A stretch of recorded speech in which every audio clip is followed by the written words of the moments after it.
Hello students and welcome to EPG Pathshala. I am Dr. Shefali Nagpal from Bhagat Phool Singh Mahila Vishwavidyalaya. Today we are going to talk on the module Impact of Globalization under the paper International Business Operations.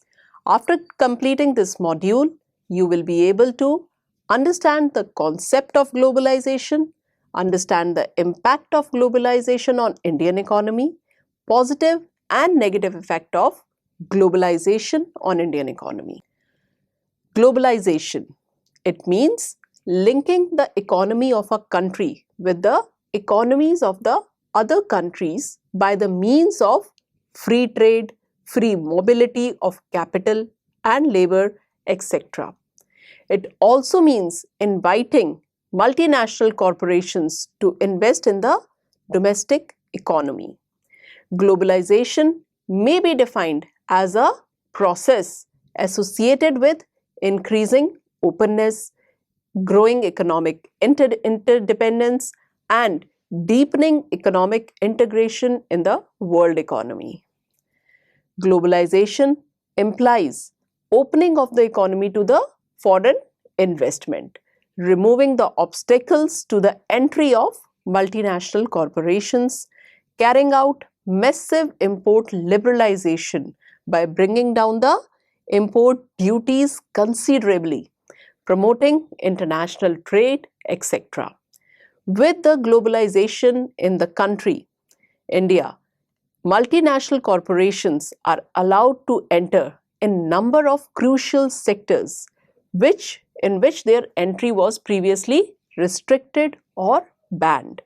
Globalization assumes that domestic economy should have a close link with the world economy. As a result, there will be unrestricted flow of goods and services, technology and expertise among the different countries of the world. There will be increased cooperation of domestic economy with different economies across the world. Capital and technology will flow from developed countries of the world towards the developing nations like China and India. Multinational corporations are playing an important role in the process of globalization. Now, there is an increased movement of investment, technology, goods and services among different nations. Different countries of the world have come in close contact with one another. Now, movement of the people among the different nations has also increased. With the improvement in the transportation and communication, more people move from one nation to another in search of better jobs, better education, tourism, medical treatment, and many other opportunities. The ultimate aim of globalization is to look upon the world as a global village. Thus, globalization is a process of integrating the domestic economy with the world economy. The globalization mainly includes reducing tariffs and non-tariff barriers across the different nations, allowing free flow of capital among different nations, allowing free flow of technology across different nations, allowing free movement of labor among different nations. Definition of globalization. There are several ways to define globalization. Some of the definition can be stated as under. In the words of Ribbon, Secretary General of UNCTAD, globalization is the integration of world economy as a result of the three main forces. One is increase in the trade in goods and services. Second, increase in the investment of transnational companies and the consequent change in the nature of production. Production is becoming no longer national but as a process that takes place in different countries. And third is international monetary transactions. According to the eminent economist Deepak Nayyar, globalization may be defined as a process associated with increasing openness, growing economic interdependence, and deepening economic integration in the world economy. According to the International Monetary Fund, globalization means growing economic interdependence of different countries through increasing cross-border transaction in goods and services and of national capital flows, also through widespread diffusion of technology. In short, above definitions highlight the following features of globalization. 1. Integration of domestic economy with global economy. Second, opening up of the economy to the foreign capital, foreign technology and foreign competition. Third, free world trade with liberalized approach towards export and imports. Elimination of tariffs and quotas. Fourth, expansion of multinational corporations. And fifth, free flow of international capital. The effects of globalization on business. The effects vary from one part of the world to another and from one area of business to another. Communications infrastructure is most important in digital world and so its businesses, but not all countries have got one. There is also the non-traded sector, that is, goods and services, which are not traded internationally. Following factors can be assessed as key factors affected by the globalization. First, competition. Globalization leads to the increased competition. This competition can be related to the product and services, cost and price, target market, technological adaptation, quick response, quick production by the companies, etc. When a company produces with less cost and sells cheaper, it is able to increase its market share. Customers have large multitude of choices in the market and it affects their behavior. They want to acquire goods and services quickly and in more efficient way than before. They also expect high quality and low prices. All these expectations need a response from the company. Otherwise, sales of the company will decrease and they will lose profit and market share also. A company must always be ready for price, product and service and customer preferences because all of these are global market requirements. Meeting consumer expectation and tastes. Consumers all over the world are better informed, have higher incomes and therefore higher and more challenging expectations. These force marketeers to meet high standards. Marketeers have to research more extensively to understand changing consumer behavior. Economies of scale. Selling into the global market allows for enormous economies of scale, although not all industries benefit from these. Choice of location. Businesses are now much freer to choose where they operate from and can move to a cheaper and more efficient location. This increased movement of business and jobs has to some extent forced governments to compete with each other in providing an attractive and low-cost locations. Inputs vary in the price across the world and businesses now have more freedom in the movement in moving to get hold of those cheaper. One limitation of this is that managers won't always move to some countries if living conditions are unpleasant and even dangerous.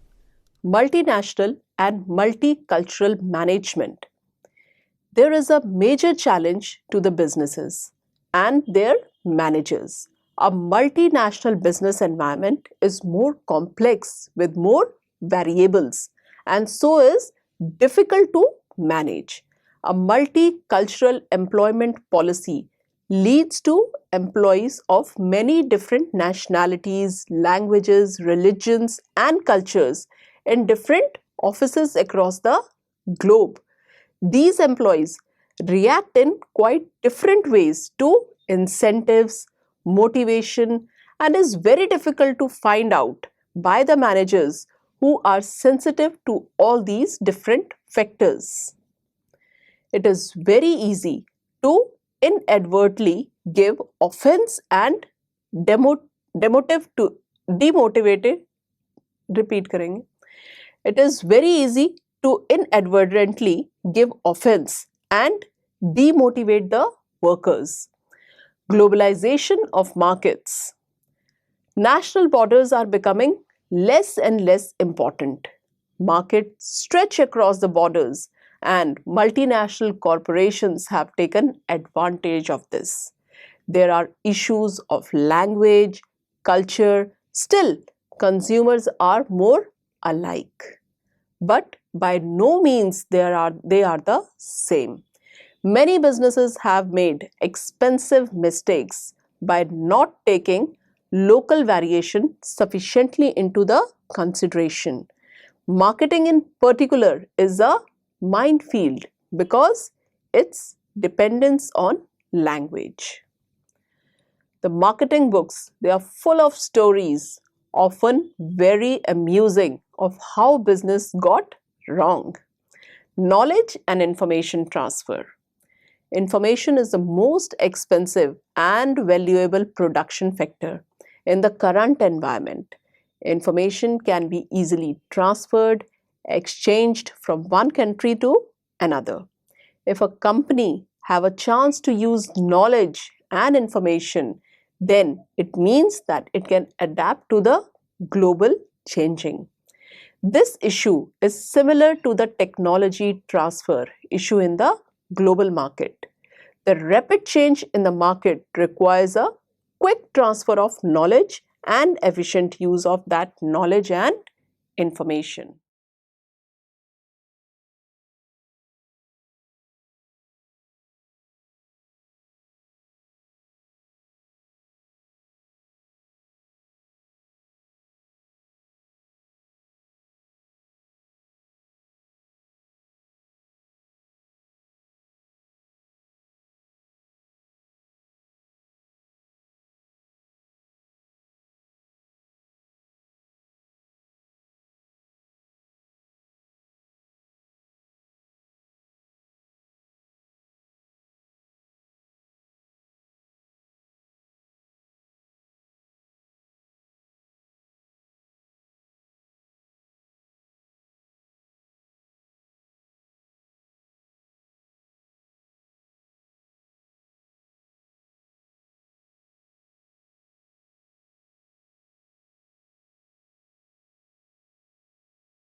Fifth is expansion of market.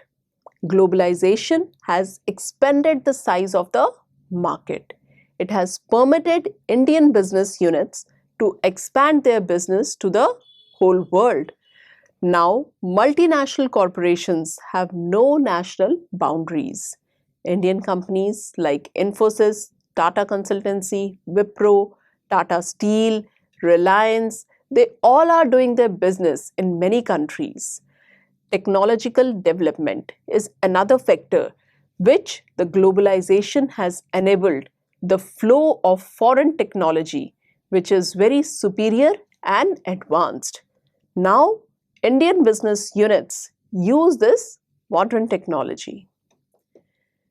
Another factor is brand development. Globalization has promoted the use of branded goods. Now, not only durable goods are branded, but products like garment, juices, snacks, food grains, they are also branded. Foreign brands are very popular among Indian consumers. Brand development has led to the quality improvement. Another factor is development of capital market. Globalization has also helped in the development of the Indian capital markets. Now, many foreign investors invest in Indian capital market. Recently, there has been a substantial increase in the inflow of the foreign direct investment and portfolio investment. Another factor is development of service sector. Globalization has also helped in the growth of the service sector. With the entry of the foreign companies, tremendous improvement has been witnessed in various service sectors like telecommunication, like insurance, like banking. Now, mobile phones are very cheap and very popular in our country. Another important factor of globalization is increase in the employment. Globalization has promoted employment opportunities. Foreign companies are establishing their production and trading units in India. It has increased employment opportunities for Indians. For example, many Indians are presently employed in the foreign insurance companies, mobile companies, software companies. Another factor which is contributed by the globalization is reduction in the brain drain. As a result of globalization, many multinational corporations have set up their business units in our country. These multinational corporations provide attractive salary packages and good working conditions to the efficient, skilled Indian engineers, managers, professionals, and many more. Now, Indians get good employment opportunities in India, and it has resulted in reduction of the brain drain. Improvement in standard of living. As a result of globalization, we also see that the standard of living of the Indian population has improved. Now, Indians get better quality goods at lower prices. Globalization has resulted in reduction of prices in many products, particularly electronic items like television, AC, mobiles, refrigerators, etc. Now, middle income group also uses these luxury products, which was earlier used by the rich class only. Globalization of Indian business. Globalization, liberalization, and privatization were the three cornerstones of India's new economic policy, which was defined in the year 1991. The year 1991 marks the beginning of the new era in the Indian economy. The new objectives to be pursued by the policymakers, strategists, and executive was to make India the largest free market economy of 21st century. In pursuit of this objective, the Indian economy was to be integrated with the world economy through a program of structural adjustment and stabilization. While the stabilization program included inflation control, fiscal adjustment, and balance of payment adjustment, the structural reforms included trade and capital flow reforms, industrial deregulation, disinvestment, and public enterprise reforms and financial sector reforms. The program of economic reform has not been entirely successful, and as a result, globalization processes of the Indian economy has not gathered momentum. Indian business continues to face a number of difficulties and obstacles in the effort to globalize their business. These obstacles are as follows. Government policy and procedure. Government policy and procedure in India are extremely complex and confusing. Swift and efficient action is a prerequisite for globalization, which is sadly missing. The procedure and practice continue to be bureaucratic and hence a speed breaker in globalization effort. Another is high cost of input and infrastructural facilities. The cost of raw material, intermediate goods, power, finance, infrastructure facilities, etc. in India is high, which reduces the global competitiveness of Indian business. The quality and adequacy of infrastructural facilities in India is far from satisfactory. Further, the technology employed by the Indian industries and the style of operation is generally outdated. Next is resistance to change. The pre-reform era, which is from the year 1951 to 1991, breeded lethargy, created rigid structure, system, practices, procedures, and generally instilled a laid-back attitude. These factors are hindrances to the process of modernization, rationalization, and efficiency improvement. Technological change is generally perceived to be employment reducing and hence resisted to the extent possible. For instance, information technology was introduced in India in the early 80s. However, computerization process of nationalized bank began only in the mid-90s. Excess labor is particularly employed in the public sector in areas such as banking, insurance, railway, Indian industry in general. As a result, labor productivity is low and cheap labor in many cases turns out to be dear. Another factor is small size and poor image. Grand Indian firms are known to be global pygmies. A look at the Fortune 500 list would reveal all to you. On the global scale, Indian firms are found to be small in size with low availability of resources. Indian firms, therefore, cannot compete successfully in the international market. Indian products suffer from a poor image in international market for both reasons, valid and otherwise. Indian firms continue to miss consumer focus both domestically and internationally. The value-money equilibrium is missing in Indian products. Further, Indian firms do not have the wherewithal to keep up the delivery schedule, accept large orders, and match up to the international specification. The growing competition and poor spend. Indian firms are not only up and against competition from developed countries but also emerging Asian powerhouses such as South Korea and China. Continuous improvement in the quality and usefulness and competitive cost with a competitive pricing can only keep you afloat, and in order to remain afloat, one has to spend quite a lot in research and development. Both public and private sector outlays on research in India is deliberately low when compared to the developed countries. Another factor is non-tariff barriers. Member nations of the World Trade Organizations are bound to progressively reduce tariff rates across the board over a definite period of time, so that level playing field is created in global trade. Tariff barriers are therefore not of much concern. What concern developing nation in particular are non-tariff barriers imposed by the developed countries. Issues such as child labor, content in some of the product exported by the India to the developed nations has cropped up and remain unresolved. Now let us discuss what are the advantages of globalization. For successful globalization, countries need to chalk out the strategies and policies to open up the doors for the inflows of foreign direct investment. foreign direct investment by the multinational corporations bring with it flow of foreign exchange or foreign capital, inflow of technology, real capital goods, managerial and technical skills, and technical know-how also. Globalization can easily promote export of the countries by exploiting its export potential in the right way. Globalization can be the engine of growth by facilitating export-led growth strategy of developing country.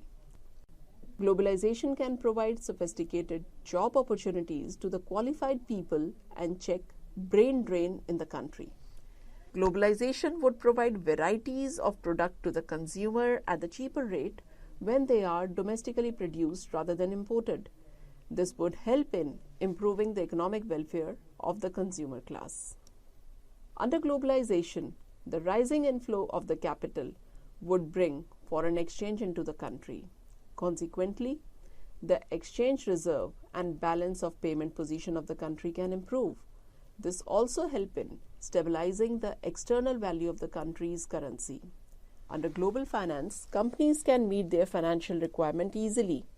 Global banking sector would facilitate e-banking and e-business. This would integrate country's economy globally and its prosperity would be enhanced. Now let us discuss some of the disadvantages of globalization. Globalization is never accepted as unmixed blending. Critics have pessimistic view about its ill consequences. When a country is opened up and its market economy and financial sectors are well liberalized, its domestic economy may suffer owing to the foreign economic invasions. A developing economy hence lacks sufficient maturity. Globalization may have adverse effect on its growth.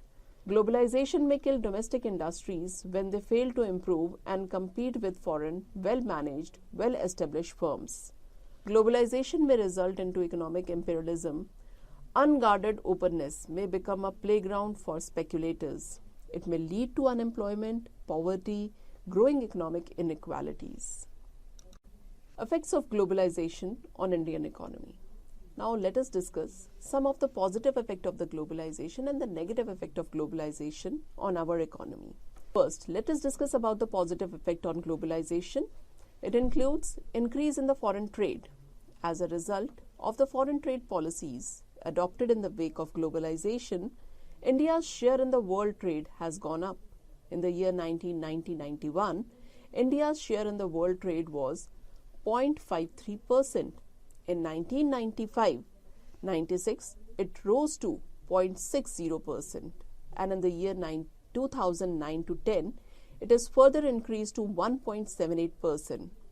The above table shows that as a result of globalization of India's foreign trade, there has been some increase in the India's share in the world trade. Share of India's export in India's GDP has also been constantly rising. In the year 1990-91, it was 6% of the GDP that rose to 15.54% in the year 2009 and 10. In the table below, you can see India's share in the world trade. Above table shows that as a result of globalization of India's foreign trade, there has been some increase in the India's share in the world trade. India's share in the global merchandise trade stood at 2% in 2015. Share of India's export in the India's GDP has also been constantly rising. In the year 1990-91, it was 6% of the GDP that rose to 15.54% in the year 2009-10. GDP rose to an average of 6.9 in 2013-14 and to 7.5 in the year 2015. The second is increase in foreign investment. As a consequence of the globalization, there has been a considerable increase in the foreign direct investment as well as the foreign portfolio investment. The foreign direct investment is made by the foreign companies in order to establish wholly owned companies in another country and to manage them or to purchase share of the companies in another country for the purpose of managing such companies.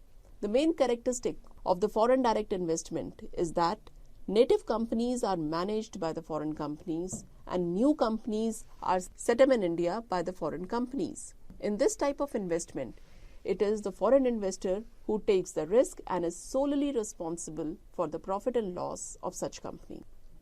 Another is a portfolio investment. Under this type of investment, foreign companies or foreign institutional investors buy shares, debentures of native companies. However, management and control remain vested with the native domestic companies themselves. There is a significant increase in the foreign investment in India. In the year 1990-91, the total foreign investment and the portfolio investment was 103 million US dollars, which in the year 2007 and 8, amount of foreign investment increased to 62,106 million US dollars. Due to global slowdown, inflow of the foreign investment in the year 2008 and 9, it has reduced to 23,983 million US dollars. In the year 2009 and 10, again inflow of the foreign investment has increased to approximately 70 million US dollars. FDI inflow into the India increased to 55 billion US dollar in the year 2015 and 16 as compared to the US $45 billion in 2014 and 15. Because of the significant increase in the foreign investment, India began to experience a surplus balance of payments and a very remarkable improvement in the foreign exchange reserves. Another is increase in the foreign collaborations.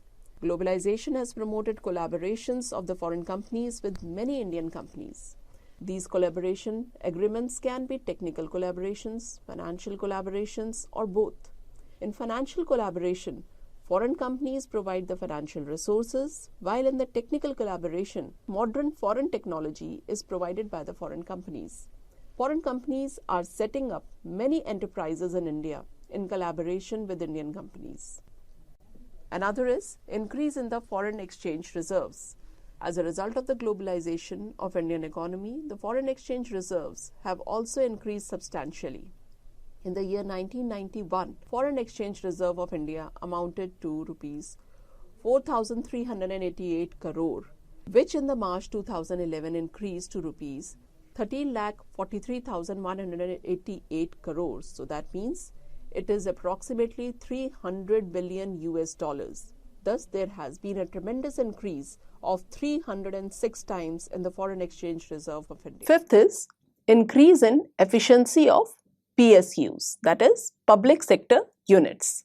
With the globalization, privatization and liberalization, commonly called as LPG, the efficiency of the public sector units has increased. With the increase in the competition, the threat of privatization, now the public sector units are also under the pressure to cut down the wasteful expenses and increase productivity and efficiency.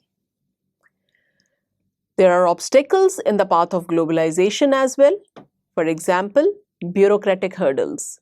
Business units have to face many bureaucratic hurdles in the form of much documentation, lengthy and cumbersome procedures, etc. Many foreign investors hesitate to invest in Indian economy due to excessive administrative hindrances. Another factor is unstable government policy. In India, there are frequent changes in the ruling party. As a result, the economic policies of the government are not stable. Frequently, changing economic policies discourage the long-term investor to invest in the Indian economy. Moreover, there is a lack of transparency in the working of government, which has also raises the doubts in the minds of the foreign investors. Third is backward technology. In Indian industries, level of technology is very poor and low as compared to advanced nation. Research and development of technology is also very poor in India. Due to backward technology, Indian products are of poor quality. Indian companies find it difficult to expand their business in foreign nation due to poor quality products. Fourth is poor infrastructure. In India, infrastructural facilities are poor as compared to the developed nations. multinational corporations hesitate to invest in India due to poor infrastructure. Lack of strong infrastructure also creates the hindrances in the expansion of Indian companies in other nations also, like lack of sufficient port facility is a great hindrance in export and import transactions. Other factors are small size business units. In India, most of the business units are family owned. Their business activities mainly remain confined to the local or regional level. They cannot think of expanding their business activities to the other nations. Similarly, lack of global vision. Very few entrepreneurs in India have global vision. Most of the entrepreneurs have a narrow vision. They do not have global orientation. They avoid risk involved in the foreign business and remain confined to the local or at the most national level. Another factor is increasing global competition. Indian goods have to face tough competition in the global market from the products of the other nations. Increasing global competition has made it very difficult for the Indian exporters to sell their products in global market. Now let us discuss the negative effect of globalization. First, loss of domestic industries. As a consequence of globalization, foreign competition has increased in India. Now, Indian industrial units have to compete with the foreign industrial units. Because of the better quality and low cost of foreign goods, many Indian industrial units have failed to face competition and have been closed. Small and cottage industries are worst hit by this increased competition. The another is unemployment. Foreign companies operating in India use capital-intensive technology. Even some Indian companies use imported capital-intensive technology. With the increasing use of computer and automatic machine, employment avenues are reduced. Third is exploitation of labor. Globalization is exploiting unskilled workers by giving low wages, less job security, long working hours. Laborers have to work even in these conditions because bad job and less wages are better than no jobs. The another negative effect of globalization is demonstration effect. With the easy availability of the foreign goods, demonstration effect has increased among Indians. Now, many consumers are using luxury products by imitating others. It has promoted tendency of wasteful consumption in the country, and this increasing wasteful expenditure has in turn reduced the saving and capital formation. The next is increase in inequalities. Globalization has increased inequalities in our economy. It has benefited many multinational corporations and the big industrial units, but the small and the cottage industries are adversely hit by it. It has increased income inequalities in the country also. The another negative impact is on dominance of the foreign institutions. With globalization, the dominance of the foreign institutions has increased in India. It has helped the foreign companies enlarging their market share. For example, Indian cold drink market, a large share is controlled by the Pepsi and Coca-Cola, which are foreign companies. Political impact of globalization. Globalization has multidimensional character, covering economic, social, political, and cultural aspect. The main political impact of globalization is as follows. Improvement in cross-border relationship. Globalization has increased interaction among the different nations of the world. It has made the whole globe one market. It has improved the relations among different nations. Another is changing role of bureaucracy. The globalization and liberalization have resulted in procedural simplification. It has reduced the government intervention in the economic activities. Earlier, bureaucracy was a hurdle in the path of development, but now it's a booster, accelerator, and facilitator in the development process. Another is growth of capitalism. Globalization has promoted capitalism across the world. Even countries like China and Russia, who were great advocates of socialism, have adopted capitalism. The another factor is changing role of government. Prior to globalization, government has to participate in economic politics. So students, let's now summarize what we have learned in this module. New and ever-improving communication technology has spread throughout the world, allowing international marketing campaigns to be coordinated all from a domestic base. The internet and the mobile phones have opened up entirely new international industries with endless potential. Globalization has changed the way the people shop. Consumers are better able to shop around for good deals and are prepared to buy the product from the overseas market without necessarily viewing product first-hand. Globalization has also increased the market competition, in turn increasing the importance of effective international marketing. Many organizations cannot rely on the fact that they are the only players in long-head domestic market. There are new competitors from overseas appearing all the time. Transport and distribution systems are more efficient than ever before, making it easier, faster, and cheaper for the business to get their product to consumers. Electronic transfers have also made making and receiving international payments faster and more secure. Finance is readily available to both consumers and organizations, thanks to the globalization of many financial providers. Investors are interested in spreading their investments over a wide range of markets to reduce their overall level of risk. And increased availability of capital market, it's easier for the organizations to finance their international market efforts. Thank you.